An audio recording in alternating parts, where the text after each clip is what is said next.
बुलढाणा सत्ताधारी भाजप शिवसेना वाद विकोपाला पोहोचलाय। भाजप जिल्हाध्यक्ष शिवसेना आमदारावर 100 कोटींचा दावा करणार असल्याची माहिती आहे। शिवसेनेचे आमदार संजय गायकवाडांविरोधात तक्रार दाखल करण्यात आली। अॅट्रॉसिटीचा गुन्हा देखील दाखल करा। भाजप जिल्हाध्यक्ष विजय शिंदेंची ही मागणी आहे। माझ्या आश्रमशाळेतील महिला मुलींबाबत आक्षेपार्ह वक्तव्य केल्याचा आरोप विजय शिंदेंनी केला।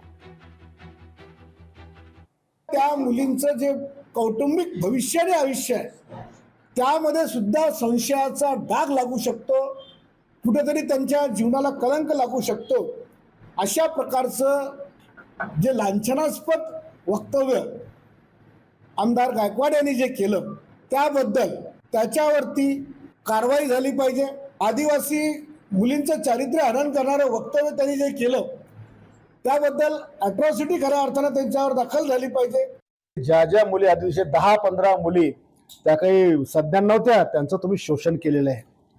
अॅट्रॉसिटी कायदा तुमच्यावर दाखल व्हायला पाहिजे, पास्को तुमच्यावर दाखल व्हायला पाहिजे आणि याचे माझ्याकडे सगळे पुरावे आहेत आणि मी पुराव्यानिशी देईल।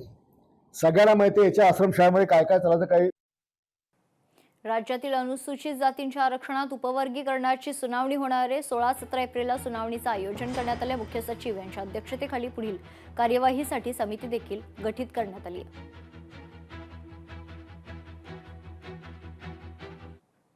जिल्हा परिषद अध्यक्ष प्रिया शिंदे यांचा कुणबी दाखला बोगस असल्याचा आरोप याचिकाकर्ते संतोष साळुंखे यांनी केलाय। चुकीच्या वंशावळीचा आधार घेतल्याचा दावा देखील त्यांनी केलाय। न्यायालयीन लढाईचा साळुंखे यांनी इशारा दिलाय।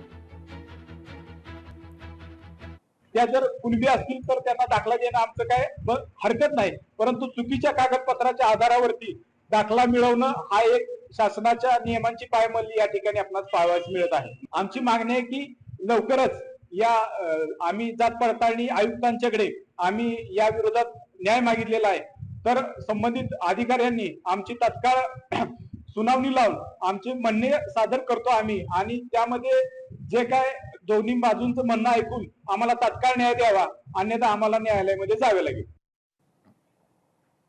शिवसेनेच्या खासदार आणि फायर ब्रँड नेत्या ज्योती वाघमारे यांनी लोकशाही मराठीच्या क्रॉसफायर या कार्यक्रमात अनेक विषयांवर मत मांडली। महिला कर्मकांड, अंधश्रद्धेला बळी पडतायत, अनेक ऑफिसेसमध्येही महिलांचं शोषण होतंय, महिलांनी अन्याय सहन न करता बोललं पाहिजे असं ज्योती वाघमारे यांनी म्हटलंय। तसंच भोंदू खरात सोबत अनेक नेत्यांचे फोटो आहेत, पण केवळ फोटो आहेत म्हणून पाठीशी घातलं असं होत नाही असंही ज्योती वाघमारे यांनी स्पष्ट केलंय।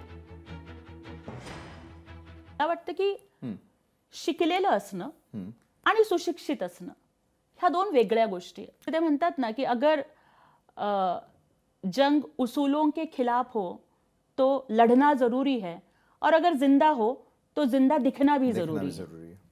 किंवा जे म्हणतात ना की आदमी मरने के बाद कुछ नहीं बोलता, आदमी मरने के बाद कुछ नहीं सुनता।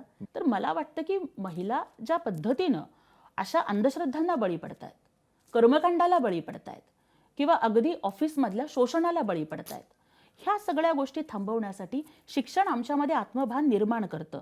परंतु मला खूप वाईट वाटतं की खरात प्रकरणामध्ये बळी पडलेल्या शोषितांचे व्हिडिओ व्हायरल होतात, परंतु ज्या कॉर्पोरेट कंपनीमध्ये अशा पद्धतीचे अत्याचार झाले त्या कंपनीचं नाव बाहेर येऊ नये याची मात्र दक्षता घेतली जाते। हे कुठंतरी थांबलं पाहिजे आणि समाजाने सुद्धा ज्या महिला आवाज उठवतायत, ज्या महिला लढतायत त्यांना आपण समजून घेणं, त्यांनाही सन्मानाची वागणूक देणं, अशा पद्धतीची सुद्धा वागणूक मला वाटतं समाजामध्ये असली पाहिजे। माणसाचं बाह्यरंग हे खूप चांगलं दिसतं, पण अंतरंगाने तो माणूस कुठली कृष्णकृत्याने भरलेला आहे, तो कुठल्या पद्धतीची नीच कारस्थानं करतोय हे कदाचित कळलेलं नसेल। मला नाही वाटत की महाराष्ट्रामधले कुठलेही राजकारणी अशा वाईट गोष्टींना पाठीशी घालतील। ईशानेश्वराचं मंदिर किंवा मंदिरामध्ये दर्शनाला जाणं किंवा कोणाचा कोणाला फोन येणं किंवा कोणाचा कोणासोबत फोटो असणं, याच गोष्टींबद्दल जर आपण बोलायला गेलो तर जवळपास सगळ्याच पक्षामधल्या लोकांचे फोटो त्यांच्या बरोबर आहेत, परंतु फक्त फोटो आहेत म्हणून कोणी कोणाला पाठीशी घातलं असा त्याचा अर्थ नक्कीच नाहीये।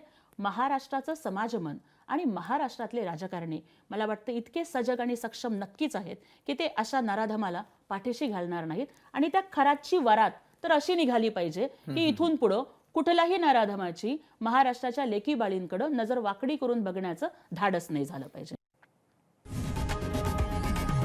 लोकशाही मराठी ऐका, पहा, जागरूक रहा।